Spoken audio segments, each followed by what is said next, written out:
at ang kamay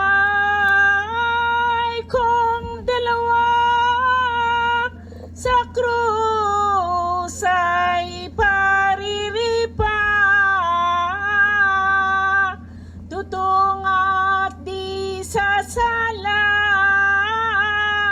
bawa ninyong makikita panahon kong dumating na.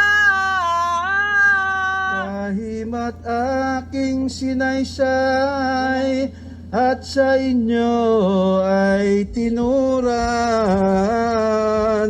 ng panahong nakaraan, ay di ninyo nalalan kung aling oras at araw.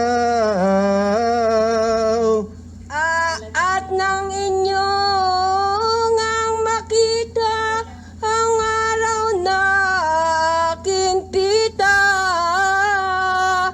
at di nga magkakaiba, tayo sumapit Pwedeng babasahin ko na lang yan.